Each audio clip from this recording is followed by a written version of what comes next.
2년 못 갔으니까 2년 만에 보는 온라인에서만 예배 드리다가 다시 또 함께 모여서 예배하니까 너무 좋습니다.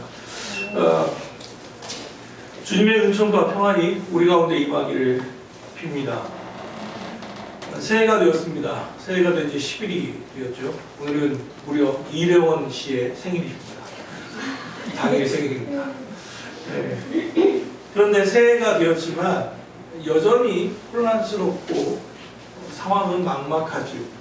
분명히 날짜는 바뀌었는데 연도는 바뀌었지만 상황이 그렇게 좋아졌습니까? 백신에 대한 기대가 분명히 있죠. 또 정부에서도 2월에는 이제 좀 이렇게 고령층들과 의료 종사자들부터 백신이 공급될 거고 한 11월 이전에는 전 국민이 접종을 완료할 수 있을 것이다라는 희망찬 이야기를 하기도 하지만 또 한편으로는 보도들을 보면 이 백신이 또 만만치 않고 부작용들이 계속 있다는 이야기도 들리면서 과연 이 백신이 우리 정말 희망이 될 것인가, 게임 체인저라고 하죠. 이 상황을 바꿀 수 있을 것인가, 그런 생각들을 하게 되죠. 계속해서 이곳저곳에서 폐업한다는 소리도 들리고요. 음식점에 가보지만 여전히 손님은 정말 없고요. 모이는 것도 5명 이상은 모이지 못하니까 누군가를 만나는 것이 폐가 되고 왠지 이 사람한테 무언가 내가 잘못한 짓을 할 것 같다가 쓰고 우리의 모든 관계들이 사실 깨어 있고요. 우리 공연하는 이들도 마찬가지지만 공연하는 이들이나 이런 분들은 극장을 열지 못하니까 교회는 또 교회대로 마찬가지이죠. 각각 이곳저곳에서 정말 시름소리는 여전히 있는 것 같습니다. 코로나뿐 아니라 다 아시는 것처럼 정인이, 우리 정인이 말고 지난주 아마 생각하기에 오늘 설교하시는 우리 한국교회 목회자들은 무척 무거운 마음과 죄스러운 마음으로 이 자리에 서 있을 거라고 생각합니다. 저 또한 마찬가지입니다. 아시는 것처럼 그 어린 아이가 살해됐죠. 그런데 이것이 우리의 마음을 정말 짓눌러 버리는 것은 그 주범이라 할 수 있는 양부와 양모가 둘 다 목사님의 자녀였다는 것이죠. 목사님의 자녀들이 만나서 결혼을 하였고, 특별히 한국에서 최고라고 하는 기독교 최고의 대학교인 그 LC대학교에서 상담심리를 공부하고 통역과 번역을 공부한 말 그대로 엘리트들이, 그리고 그 중에 아빠는 바로 CBS 기독교 방송국의 행정본부 전략실의 직원으로 있었고, 만약 어떻게 보면 우리가 생각할 때 최고의 복의 기독교인으로서는 최고의 길을 가고 있지 않았나라는 생각되거든요. 공부를 좀 잘했겠습니까? 그리고 믿는 이와 목사님과 목사님의 자녀들이 서로 같이 결혼했으니 얼마나 안타깝겠습니까? 그리고 그 어렵다는 방송국에 취직까지 했으니까 이게 얼마에 그대로 우리가 꿈꾸는 최고의 복된 삶을 살아가고 있는 것이라고 생각할 거예요. 그런데 방송에도 출연했고 천사와 같은 모습으로 있었는데 알고 보니까, 상황을 보니까 악마와 같은 짓들을 하고 있었다는 거죠. 이것은 정말 저 같은 목회자들에게는 너무 마음이 아픈 일이죠. 왜냐하면 단순한 이것이 한 개인의 일탈로 보이는 것이 아니라 한국 기독교가 정말 우리 교육 시스템이 제대로 진행되고 있는가, 하나님의 말씀을 정말 무엇으로 알고 있는가, 심판의 하나님에 대해서 그들이 알고 있는 겁니다. 보이지 않는 하나님이 여전히 우리와 함께 하신다는 것에 대한 믿음이 있는 것인가, 다시 한번 생각하게 만들어가는 겁니다. 우리에게 희망이 있는가. 우리는 한국교회는 계속해서 대답했습니다. 예수 그리스도가 희망입니다. 교회가 소망입니다. 이야기했습니다. 그렇게 외쳤는데 이 상황이 딱 발생하니까 이 마치 상기처럼 딱 들리니까 정말 저부터 가을등하게 되는 거예요. 희망이 있나? 외신 희망이 있나? 과연 우리의 희망이 무엇이? 고민하게 되는 거예요. 이런 고민 가운데 오늘 이 말씀이 들려옵니다. 오늘 배경 예레미야 32장은 시드기야라고 하는 유다의 왕, 마지막 왕인 시드기야 10년에 있었다라고 말합니다. 10년째였습니다.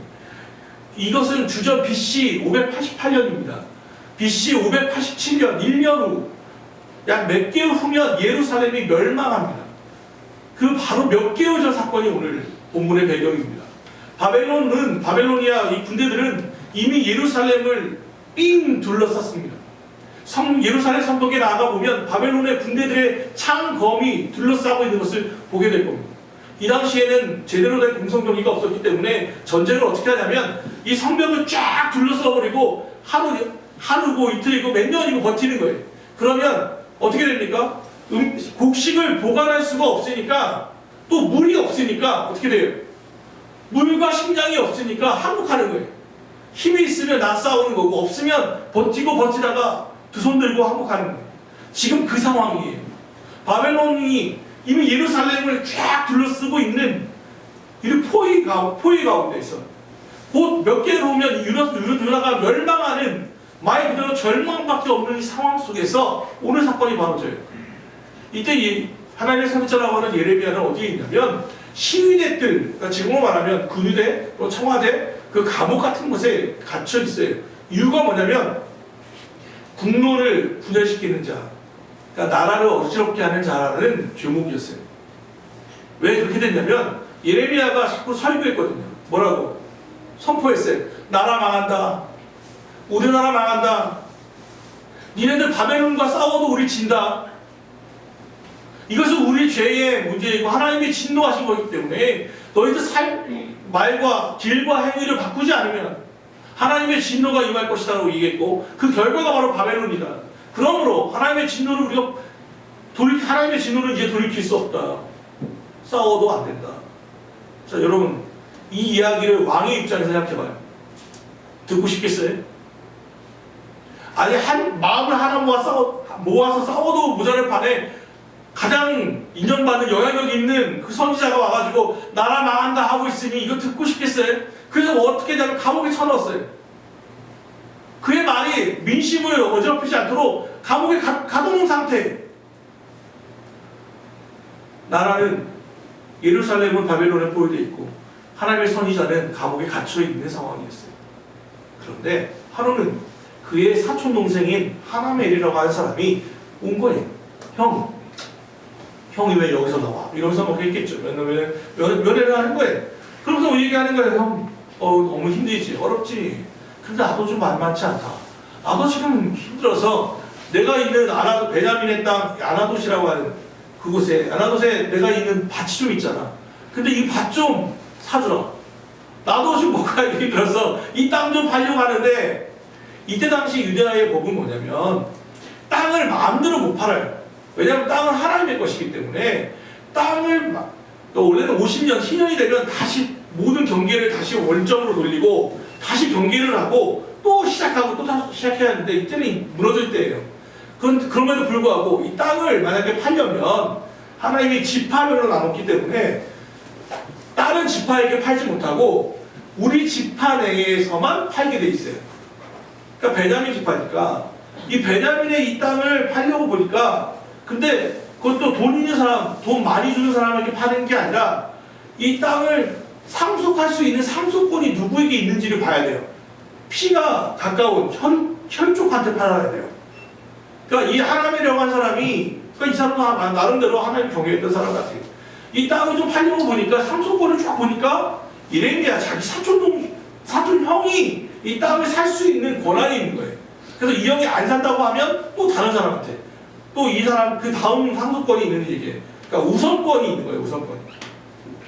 그래서 이 우선권이는 예레미야에게 와가지고 하는 거예요. 형, 이것도 내 땅 좀 사줘라. 형, 내 땅 좀 사줘.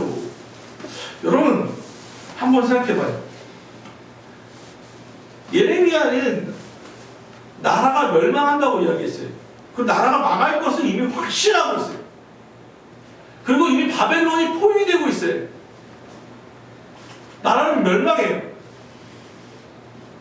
근데 땅을 사래요. 그럼 땅을 사면 어떻게 됩니까? 그 땅은 누구의 것입니까? 자, 우선은 내 거예요. 근데 나라가 망하면 그 땅은 다 누구 거예요? 다 그들 땅이에요. 내 땅이 아니에요. 나라가 망할 때 제일 힘든 게 뭐냐면 부동산 값은 폭락할 수밖에 없어요. 그래서 금값이 올라가잖아요. 금은 어디에서든 인정받으니까 금값은 올라가지만 나라가 힘들 때는 부동산이 폭락하게 돼 있어요. 북한에서 봤잖아요. 북한에서 공산당이 들어와서 제일 먼저 한 게 뭐예요? 지주들 땅 다 압수하는 거였어요. 국가 걸로 해서 지내는 사람들은 바꿔버리는 거예요. 나라가 바뀔 때는 정권이 바뀌면 항상 부동산 땅에 대한 소유권이 갖게 돼 있거든요. 그런데 이미 누구도 아니고 예레미야예요. 예레미야는 나라가 망한다는 것에 대한 100% 확신이 있는 사람이에요. 근데 그 예레미야가 와가지고 땅을 사래요. 아나도서에 있는 땅을 사래요. 그럼 사겠냐고요. 이 매매계약서 사봤자 이거는 휴지 조각일 뿐이에요. 그런데 놀라운 것은 예레미야는 이 땅을 샀다는 거예요. 이 땅을 그냥 산 것도 아니고 은 17세기를 달아서 주어서 제대로 된 가격으로 되팔아주고 매매계약서를 그 당시에는 한 장은 써서 토기에다 봉인하고 한 장은 공개해서 누구든 볼 수 있도록 2장의 계약서를 씁니다. 토기에 넣는 것은 아무도 변제하지 못하도록 바꾸지 못하도록 한 것이고, 하나는 누구든 와서 보면 볼 수 있도록 계약서를 해놓는 거예요. 투명하게 해놓는 거예요. 얼마나 바보 같은 짓입니까? 나라 망하는데 땅 사는 게 말이 됩니까? 그런 예레미야는 그걸 했어요. 그리고 또 누구든 다 손가락질 할 것 같은데 뭐라고 말해요? 이걸 나 같으면 몰래 그냥 우리끼리 아는 걸로 하자 할 것 같은데, 오늘 말씀 좀 읽어보면 사람들 다 불러 모았어요. 저 땅 삽니다. 땅 삽니다. 증인들을 오십시오. 다 구경하고 있는 거예요. 그리고 그의 서기관이었던 바룩이라고 하는 이에게 이미 계약서를 다 주어가지고, 야, 봉인해놔라. 땅에 묻어놔라. 내가 이 땅 샀다. 이건 내 땅이다. 다 만천하에 드러냈어요.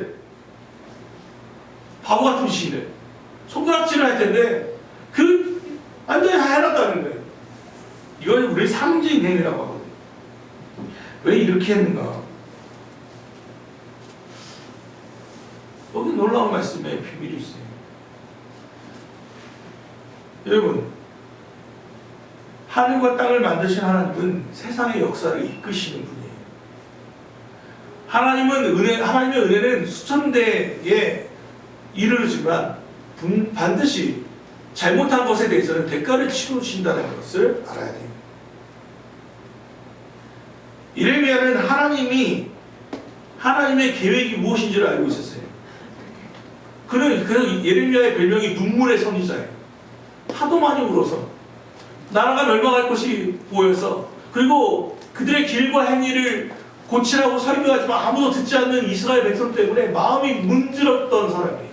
그래서 예레미야서 다음은 예레미야가 슬피 울었던 슬픔의 노래가 있어요. 슬프다로 시작해요. 예레미야는 그래서 눈물의 선지자예요. 나라가 멸망한 것을 알고 있었거든요. 이 예레미야는 왜 이렇게 일이 됐는지를 알고 있었어요. 하나님이 애굽에서 노예로 430년 살았던 히브리인들을, 그들을 하나님의 강권적인 권능으로 빼내시고 40년 동안 광야 생활 속에서 그들을 훈련시키시고 가나안 땅, 젖과 꿀이 흐르는 땅으로 주셨어요. 거기에 있는 거인 족속들을 다 멸하시고 그 땅을 그들에게 선물로 주었어요. 그들이 먹고 살만해지기 시작했어요. 젖과 꿀을 먹고 자라면서 먹고 살만하니까 어떤 일이 벌어졌어요? 하나님과 분리되기 시작했어요. 죄를 짓기 시작했어요. 하나님은 그렇다고 성전이 없어요? 아니요, 있었어요. 이 당시에는 최고의 성전, 솔로몬의 성전이 있었어요. 금으로 도배한, 이보다 화려할 수 없는 성전이 있었고, 그들은 이 성전에서 절기도 지켰어요. 그런데 뭐도 있었냐면 산당이라고 하는, 그들이 임의로 지어놓은 예배 처소도 있었어요. 그래서 주일은 여기 갔다가 두 양다리 생활을 하기 시작했어요. 분명히 말로는 하나님을 섬긴다고 예배한다고 얘기하지만, 솔로몬 성전을 다니는 사람들이지만 한편으로는 뭐냐면 여전히 그들은 하나님과 상관없는 삶을 살았어요. 죄를 짓고 살았어요. 하나님이 살아계신 것을 믿지 않고 살았어요. 행위가 하나님을 가르치지 못했어요. 그래서 예레미야가 오늘 32장 23절을 보면 이렇게 얘기해요. 그래서 그들이 들어와 이 땅을 차지했습니다. 여기서 그들은 이스라엘 백성들이에요. 그들이 들어와 이 땅을 차지하였습니다. 그러나 그들은 주님께 순종하지도 않고 주님의 율법에 따라서 살지도 않고 주님께서 그들에게 실천하라고 분부하신 모든 것을 실천하지 않았습니다. 그래서 주님께서는 그들에게 이 모든 재앙을 당하게 하셨습니다.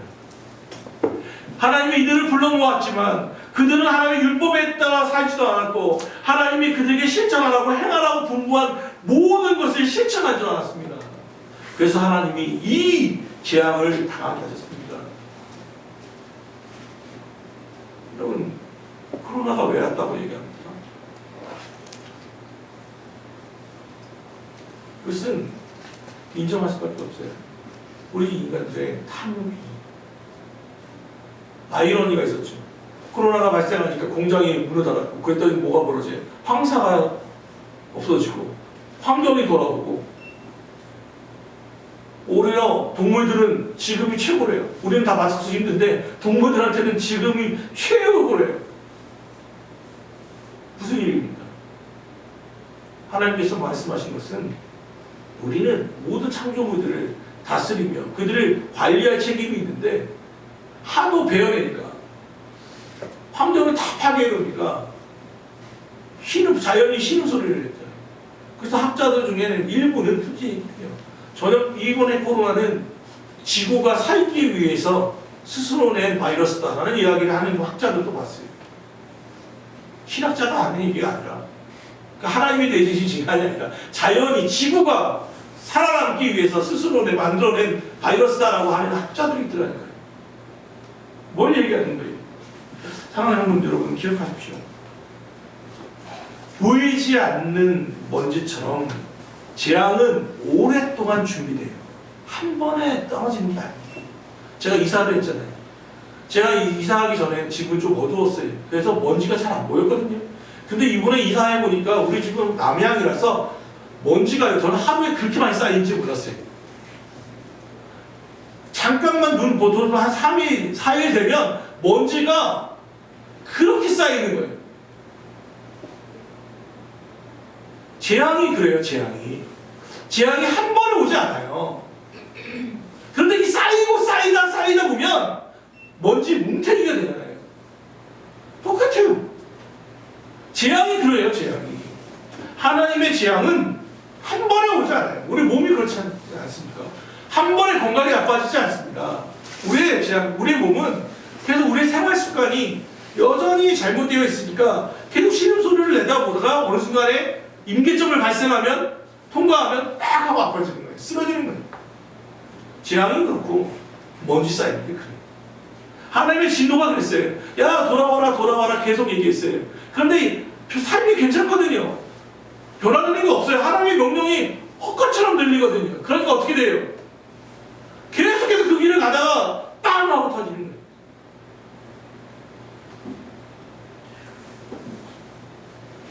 앞서 말한 정인의 이 사건이 마치 상징적인 사건이 되어버리는 것처럼 이 아이가 묻혀있는 곳은 안데르센 묘역이라고 하는 곳이에요. 여기는 송기론 목사님이라고 하는 목사님이 운영하는 수목장이에요. 목사님은 이렇게 장례 문화와 가정 회복에 관심이 많으신 목사님인데 거기에 갇혀있어요. 그분이 올리신 사진하고를 쭉 봤어요. 이 추위에 금요일 영하 20도 떨어지는 그 상황에도 줄이 약 한 200m 정도 줄 서 있어요. 그 아이에게 추모하기 위해서. 거기에 마침 우리 한국교회를 대표한다고 할 수 있는 원로 목사들이 찾아갔어요. 그분들이 찾아가서 썼던 글들 중에 몇 개를 제가 인용하려고 합니다. 그렇게 그분들이 거기서 예배를 드렸는데 이렇게 송기론 목사님이 글을 써놨어요. 홍정길 목사님, 남서교회 담임 목사님이셨던 분이신데 홍정길 목사님이 되뇌었다. 외롭고 슬프고 괴로운 길을 떠난 정이나 우리가 모를 아픔, 그리고는 다시 목이 메었다. 옆에 있던 한 새로운 교회 담임하는 홍 목사님이 연신 눈물을 훔쳐내고 있었다. 스스로를 돌아보게 하시고 진실을 회복하게 해달라는 그의 기도는 처절했다. 한국교회가 껍데기 신앙을 내던지고 제대로 된 양심을 회복하게 해달라는 울부짖음이었다. 이동원 목사님, 지구촌교회 원로 목사인 이동원 목사가 찬양을 시작했다. 예수 사랑하심은 거룩하신 말일세 우리들은 약하나 예수 권세 많다. 고개를 들지 못한 채 추모하는 이들 모두가 마지막 휴런부에서 정인이 이름이 새겨진 정인이 나무를 바라보며 찬양했다. 너의 사랑하심, 너의 사랑하심. 이 목사님이 읊조렸다. 저희가 잘못했습니다. 돌보지 못했습니다. 우리를 용서해 주십시오. 한국교회를 용서해 주십시오. 이 땅에 살고 있는 모든 어른들을 용서해 주십시오. 정인이가 다 누리지 못한 사랑을 주님의 품 안에서 누리게 해 주십시오. 이 이동 목사님 얼마 전 아들을 먼저 하나님 나라로 보낸 아픔이 있는 목사님이십니다. 그래서 그의 기도는 더 아팠다고 말합니다. 사랑하는 여러분, 예레미야는 하나님을 등지고 살아온 삶의 결과가 지금 재앙으로 나타났다고 말했습니다. 그리고 예루살렘 사람들은 전쟁과 기근과 연병에 처해 있습니다. 상황은 절망적이죠. 우상숭배에 빠진 이스라엘, 하나님의 뜻을 저버린 예루살렘이 하나님의 진노가 되는 것입니다. 하나님은 바벨로니아 군대로 하여금 예루살렘을 불사르도록 하겠다고 말씀하셨고, 그것은 그 이후 바로 1년도 되지 못한 채 그 시간 동안 이루어졌습니다. 예루살렘의 멸망은 기정사실입니다. 돌이킬 수 없습니다. 성은 점령될 것이고 그의 왕 히드기야는 두 눈이 뽑힌 채 바벨론으로 끌려가게 될 것입니다. 예레미야는 이미 다 알고 있습니다. 그럼에도 불구하고 오늘 그는 밭을 샀습니다. 아나돗에 있는 그 땅을 제대로된 값을 치르며 팔고 그것을 매매계약서를 쓰고 그 땅을 다 사놓고서는 15절 이렇게 이야기하는 것입니다. 설하나 15절 좀 들어줘.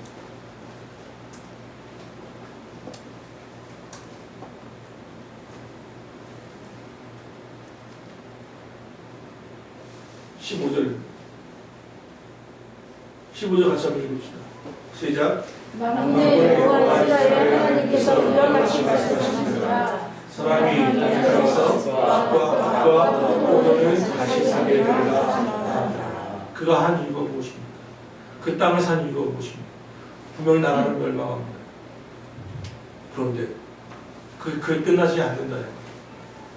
절망당하면 뭐가 있다는 거예요? 희망이 있다는 거예요. 다시 사람이 이 땅에서, 지금은 다스레기 같은 땅이지만 다시 하나님이 이 땅에서 집과 밭과 포도원을 사는 날이 있을 거라는 걸 보여주고 싶었던 거예요. 그래서 뭐예요? 이 땅을 사놓는 거예요. 오랫동안 예레미야는 이 땅에 대한 이 부동산 투자한 게 아니에요. 왜냐하면 예루살렘은 멸망했고 유다는 멸망하지만 70년 후에 다시 돌아오거든요. 70년이라는 시간이 있으면 예레미야는 이때 뭐예요? 벌써 하나님 나라를 갔을 때 자기가 덕을 보겠다는 게 아니에요. 이 땅을 사서 자기가 무슨 뭘 누리겠다는 게 아니라 이 땅을 산 이유는 희망을 보여주고 싶었기 때문에, 희망을 심고 싶었기 때문에. 이 희망은 사람에게 있는 게 아니라 여호와의 말씀 앞에 서 있다는 거예요. 여호와의 말씀이 다시 회복을 명하셨으므로, 진노를 하신 분이, 절망을 주신 분이 하나님이시라면 희망을 주시는 분도 하나님이기 때문에 내가 그것을 보여주겠다는 거예요. 여러분, 제일 좋은 백신이 있어요. 모더나 백신? 화이자 백신? 세트리온 백신? 아니요. 제일 좋은 백신은 뭐냐면 말씀 백신이에요. 말씀 백신보다 더 좋은 건 없어요. 왜? 왜냐하면 질병이 온 이유가 뭐냐면 말씀과 사입이 분리되기 때문에 그래요. 하나님의 말씀이 너무 어리석은 말처럼 시대를 못 읽는, 하나님의 말씀은 말씀이고 내 생각은 내 생각이고, 지금 시대는 4차 혁명을, 산업혁명을 얘기하고 있는데 말씀은 3,500년 전에 이야기를 하고 있으니 이게 맞아? 나는 내 뜻대로 살 거야. 말씀은 어떻게, 주일에 한 번 와서 말씀 들어주면 되지 뭐. 목사님이 이야기하는 거 그냥 들어만 주면 되는 거 아니야? 그리고 내 삶은 내 삶대로 살게. 말씀과 삶이 완전히 분리되어 버렸거든. 거기서 오는 게 뭐예요? 취향이에요. 그게 취향이에요. 진노였어요. 목사님의 자녀로서 얼마나 말씀을 많이 들었겠어요. 한동대에서 첼프를 드렸으면 얼마나 첼프를 많이 들었겠어요. 거기에는 말 그대로 우리나라에서 제일 유명하다고 하는 목사님들이 매주 가서 설교를 했을 거 아니에요. 매주 말씀을 들었을 거 아니에요. CBS에서 근무했으니까 얼마나 대단한 목사님들의 말씀을 들었겠어요. 근데 그게 무슨 소용이 있어요? 내 삶으로 받아들여지지 않는데, 내 삶에서 역사하지 않는데 그게 무슨 소용이 있어요? 오늘 말씀에 8절을 보죠. 8절의 제일 끝에 보면 되게 향기적인 말씀이 있어요. 내 걸 사라, 너를 위하여 사라 하는지라. 내가 뭐라고 말해요? 끝에만 읽읍시다. 끝에만. 내가, 시작. 내가 이것이 여호와의 말씀인 줄 알았으므로. 이게 핵심이에요.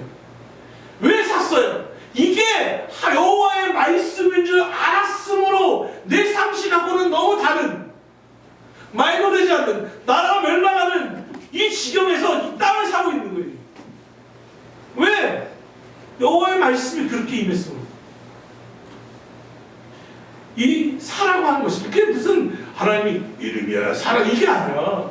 우리 말씀에 뭐예요? 선포된 말씀과 계시된 말씀, 우리 말씀 성경책과 선포된 말씀, 주일의 말씀, 목사님의 부족한 자의 말씀이지만 내 말이 아니라 나를 통하여 여러분에게 주시는 하나님의 말씀을 내 나에게 주시는 하나님의 말씀인 줄 받아주면 이게 뭐예요? 하나님의 말씀인 거예요. 태초에 말씀이 계시니라. 성경은 말씀, 기독교는 말씀의 종교예요. 여러분 이 시간 들어와 있는 이유가 뭐예요? 예배 드리는 이유가 뭐예요? 말씀을 듣고 싶은 거 아니에요? 그럼 왜 말씀을 들어요? 내 마음에 들면 듣고 이대로 행하고 이 말씀이 내 마음에 듣지 않으면 내 상식하고는 내가 갖고 있는 생각하고 다르면 이건 목사의 개인적인 생각으로 받아들여 버리고 그렇게 하려고 들으시나요? 예레미야는 이것이 여호와의 말씀인 줄 인정했어요. 그리고 희망을 심었어요. 절망 가운데 희망을 심는 사람. 제가요 예전 수능 시험을 보러 가는 애들 기도해 주러 갔는데 대학교에 갔는데 지금은 좀 그렇지만 올해는 없었지만 애들이 막 북치고 장구치고 난리 나요. 수능 들어갈 때 갔는데 표어에 막 흔드는데 딱 봤는데 너무 내 마음을 탁 울리는 말이 있었어요. 뭐라고 써있냐면 어느 고등학교 실력이냐 시력이냐 심력이냐 이렇게 써있더라고요. 너무 웃기잖아요.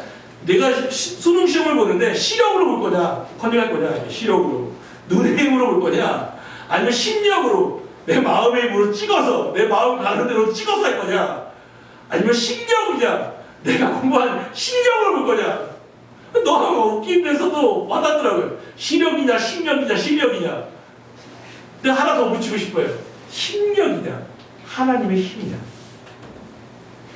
내 시력으로 갈 거냐 내 마음의 심력으로 갈 거냐 내 마음 믿는 대로 갈 거냐 아니면 내가 그동안 쌓아놓은 내 공부한 실력으로 갈 거냐. 근데 기독교인은 힘력으로 가는 거예요. 하나님의 도우심을 사는 사람이 기독교인들이. 그러면 어떻게 심력을 얻어요? 말씀 앞에 있을 때 주의 말씀과 나의 생각이 일치될 때 아니 정확하게 말하면 하나님의 말씀이 내 안에 들어와 내 상식을 깨우시고 내 안에서 역사하실 때 우리는 하나님의 도우심으로 살아갈 수 있어요. 그게 말씀 배신이에요. 말씀대로 삽시다. 이 말을 허황되게 들리지 않기를 바랍니다. 말씀대로 살면 망합니까? 어리석은 행동입니까? 아니요. 말씀대로 살면 됩니다. 철저히 하나님의 말씀대로 살면 비록 어려움은 닥칠지 모르지만 끝은 희망이고 소망이며 이루어지게 돼 있습니다. 기독교인은 누구입니까? 희망을 사는 사람들입니다. 오늘 설교 제목이 그래서 희망을 사는 사람들이 절망대로 다 힘들다고 할 때 우리는 다른 길을 가는 사람들 힘들어 그 가운데도 감사를 찾는 사람들 하나님의 뜻을 찾는 사람들 하나님의 도우심을 구하는 사람들 하나님의 말씀을 찾아가는 사람들 희망을 사는 사람들이죠. 어려운 시기입니다. 그러나 오히려 아나도트에 같이 사는 용기가 필요한 시대입니다. 희망을 살아주고 희망을 미리 사는 가까운 교회 성도들 되기를 주 예수 그리스도로 축원합니다. 기도하겠습니다. 하나님 오늘 주의 말씀을 기억합니다. 절망스럽습니다. 상황이 막막합니다. 먹먹합니다.